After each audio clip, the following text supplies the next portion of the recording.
गणेशाय नमः। ओम श्री गणेशाय नमः। ओम नमो भगवते वासुदेवाय नमः। ओम नमो भगवते वासुदेवाय नमः। ओम नमः शिवाय। श्रीमद् भागवत पुराण का महात्म्य पाठ का आखिरी पाठ आप श्रोतागण को सुना रहे हैं। अगले भाग से श्रीमद् भागवत कथा प्रारंभ होगी। जय श्रीमन्नारायण।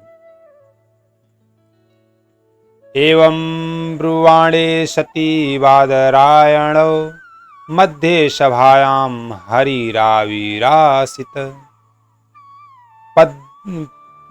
प्रब्रदबल्युद्भव फाल्गुनादिभिः वृतः सुरर्षिस्तम पूजयञ्च तान्।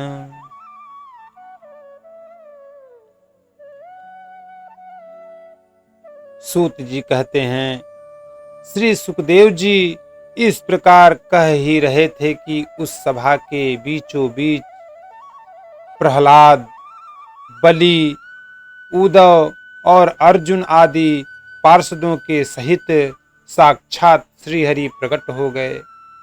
तब देवर्षि नारद ने भगवान और उनके भक्तों की यथोचित पूजा की। दृष्ट्वा प्रसन्नं महदासने हरिः ते चक्रिरे कीर्तनमग्रतस्तदा भवो भवान्या कमलासनस्तु तत्रागमत्कीर्तन दर्शनाय। भगवान को प्रसन्न देखकर देवर्षि ने उन्हें एक विशाल सिंहासन पर बैठा दिया और सब लोग उनके सामने संकीर्तन करने लगे। उस कीर्तन को देखने के लिए श्री पार्वती जी के सहित महादेव जी और ब्रह्मा जी भी आए। प्रहलादस्तालधारी तरल गतितया चोद्भवः कांस्यधारी वीणाधारी सुरर्षिः स्वर कुशलतया रागकर्तार्जुनो अभूत इंद्रो अवादीन् मृदंग जय जय शुकराः। कीर्तने ते कुमारा यत्रार्गे भाववक्ता सरश्चरण्या व्यासपुत्रो बभूव ननर्त मध्ये त्रिकमेव तत्र। भक्त्यादिकानां नटवत्सु तेजसाम्। कीर्तन आरंभ हुआ। प्रहलाद जी तो चंचल गति फुर्तीले होने के कारण करताल बजाने लगे। उद्धव जी ने झांझे उठा ली। देवर्षि नारद वीणा की ध्वनि करने लगे। स्वर विज्ञान गान विद्या में कुशल होने के कारण अर्जुन राग अलापने लगे। इंद्र ने मृदंग बजाना प्रारंभ किया। सनकादि बीच बीच में जय घोष करने लगे और इन सब के आगे सुखदेव जी तरह तरह की सरस अंग भंगी करके भाव बताने लगे।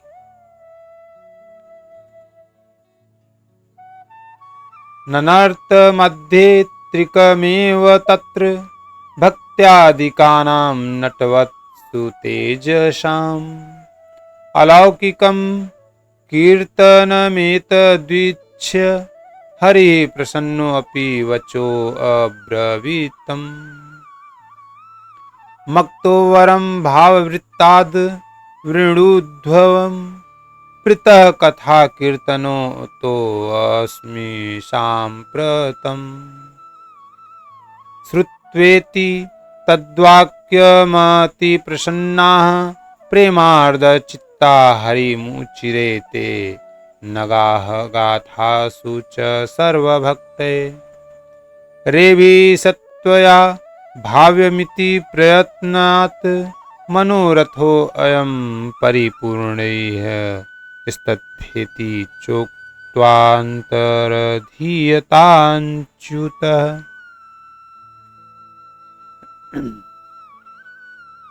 इन सब के बीच में परम तेजस्वी भक्ति, ज्ञान और वैराग्य नटों के समान नाचने लगे। ऐसा अलौकिक कीर्तन देखकर भगवान प्रसन्न हो गए और इस प्रकार कहने लगे, मैं तुम्हारे इस कथा और कीर्तन से बहुत प्रसन्न हूँ। तुम्हारे भक्ति भाव ने इस समय मुझे अपने वश में कर लिया है, अतः तुम लोग मुझसे वर मांगो।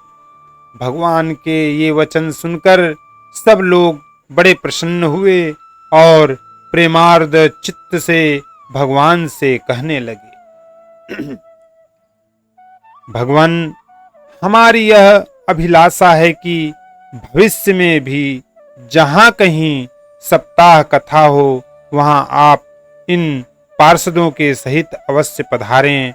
हमारा यह मनोरथ पूर्ण कर दीजिए। भगवान तथास्तु कहकर अंतर ध्यान हो गए। जय बोलो नमो भगवते वासुदेवाय नमः। ओम नमो भगवते वासुदेवाय। ततो अनमक्तचरणेषु नारद स्तथा सुकादीनपि तापसांश्च अथ प्रहष्टा परिनष्टमोहाः सर्वे ययुः पितकथामृतास्ते। भक्तिसुताभ्यां सह रक्षिता सा शास्त्रे स्वकीयेऽपि तदा सुखेन। अतो हरिर्भागवतस्य सेवना चिच्चितं समायाति हि वैष्णवानाम्। दारिद्र्यदुःखज्वरदाहितानां मायापिशाचि परिमर्दितानां। संसारसिन्धौ परिपातितानां क्षेमाय वै भागवतं प्रगर्जति।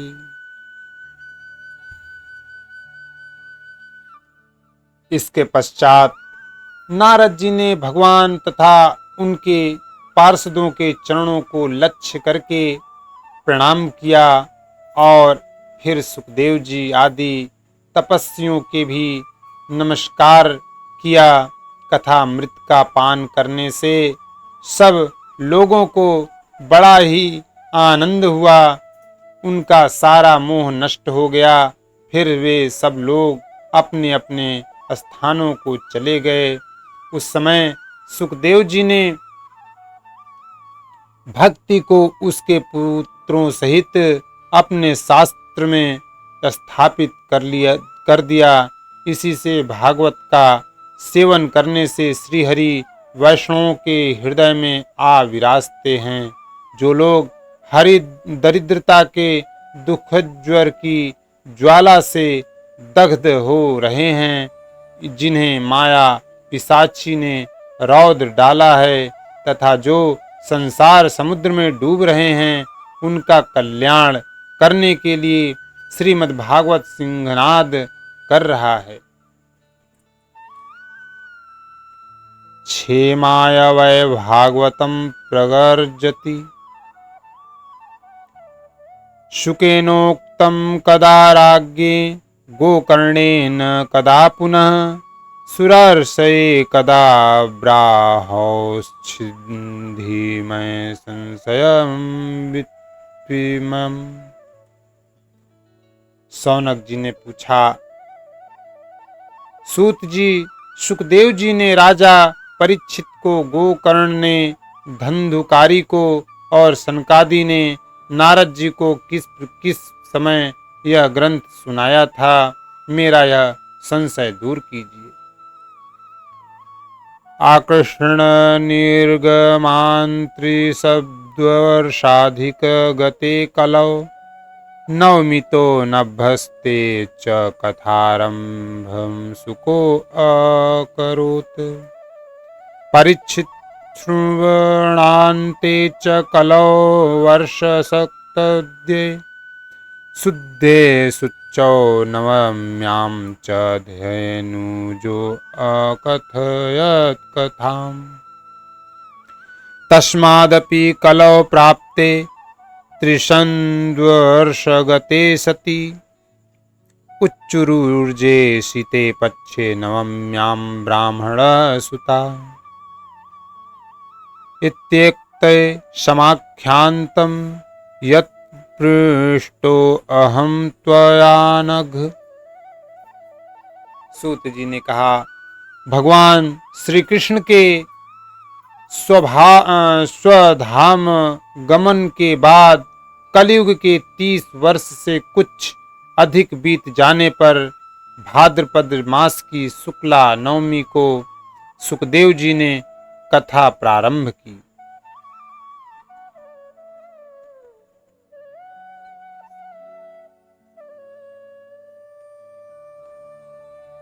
की थी। राजा परीक्षित के कथा सुनने के बाद कलयुग के 200 वर्ष बीत जाने पर आषाढ़ मास की शुक्ला नवमी को गोकर्ण जी ने यह कथा सुनाई थी। इसके पीछे कलयुग के 30 वर्ष और निकल जाने पर कार्तिक शुक्ला नवमी से सनकादि ने कथा प्रारंभ की थी। निष्पाप सौनक जी, आपने जो कुछ पूछा था उसका उत्तर मैंने आपको दे दिया। इस कलयुग में भागवत की कथा भवरोग की रामबाण औषध है। कलौ भगवती वार्ता भवरोग विनाशिनी कृष्ण प्रियं सकल कल्पमशनाशनं च मुक्तेक हेतुमिह भक्ति विलासकारी संत कथानकमिदं पिबतादरेण लोके हि तीर्थ परिशीलन सेवया किम। संत जनन, आप लोग आदर पूर्वक इस कथामृत का पान कीजिए। यह श्री कृष्ण को अत्यंत प्रिय, संपूर्ण पापों का नाश करने वाला, मुक्ति का एकमात्र कारण और भक्ति को बढ़ाने वाला है। लोक में अन्य कल्याणकारी आसाधनों का विचार करने और तीर्थों का सेवन करने से क्या होगा। स्वपुरुषमणि वीक्ष्य पाशहस्तं वदति यम किल तस्य कर्णमूले परिहर भगवन्तकथासु मक्तान् प्रभुरहमन्यर्निष्णां च वैष्णवानाम्। आपने अपने दूत को हाथ में पास लिए देखकर यमराज उसके कान में कहते हैं, देखो, जो भगवान की कथा वार्ता में मक्त हो रहा हो उनसे दूर रहना। मैं औरों को ही दंड देने की शक्ति रखता हूँ, वैष्णवों को नहीं। प्रभुरहमन्यर्निर्णां न वैष्णवानाम् असारे संसारे विषय विषंगाकुलधिय क्षणार्ध क्षेमार्थ विपद सुख गाथा तुल सुधाम किमर्थ व्यर्थ भो व्रजत कुपथे कुस्थित कथे। परीक्षित साक्षी यच्छ्रुवणगत मुक्तयुक्ति कथने रस प्रवाहंसस्थेन श्री सुकेनेरिता कथा कंठे संबंधे येन स वैकुंठ प्रभुर्भवेत् इति च परम गुहां सर्वसिद्धांत सिद्धम् सपदि निगदितं ते शास्त्र पुंच विलोक्य जगति सुख कथा तो निर्मलम नास्ति किंचित। पिब पर सुख हेतुर्दादशकंध सारगम। एतां यो नियततया शृणोतु भक्त्या। यश्चैनां कथयति शुद्ध वैष्णवाग्रे। तौ सम्यग् विधिकरणात् फलं लभेत। याथार्थ्यान्य हि भुवते किमप्यसाध्यम्।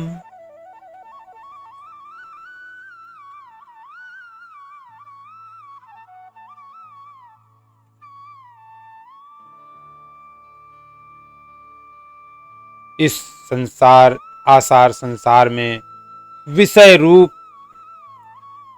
विषय की आसक्ति के कारण व्याकुल बुद्धि वाले पुरुषों अपने कल्याण के उद्देश्य से आधे क्षण के लिए भी इस सुख कथा रूप अनुपम सुधा का पान करो।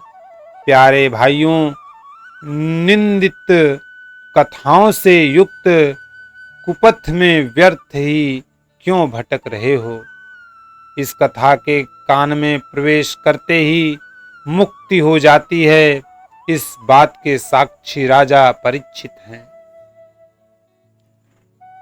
श्री सुखदेव जी ने प्रेम रस के प्रवाह में स्थित होकर इस कथा को कहा था। इसका जिसके कंठ से संबंध हो जाता है वह वैकुंठ का स्वामी बन जाता है।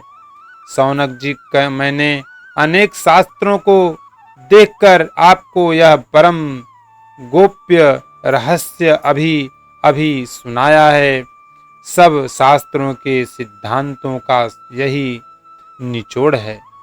संसार में इस सुख शास्त्र से अधिक पवित्र और कोई वस्तु नहीं है। अतः आप लोग परमानंद की प्राप्ति के लिए इस द्वादश स्कंध रूप रस का पान करें।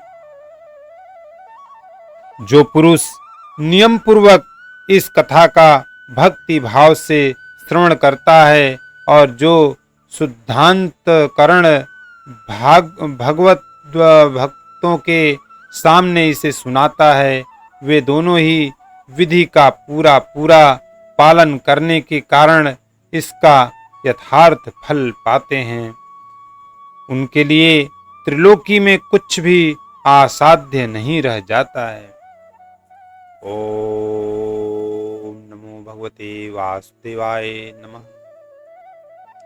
इति श्री पद्म पुराणे उत्तराखंडे श्रीमद्भागवत महात्म्ये श्रवण विधि कथनम नाम षष्ठो अध्याय।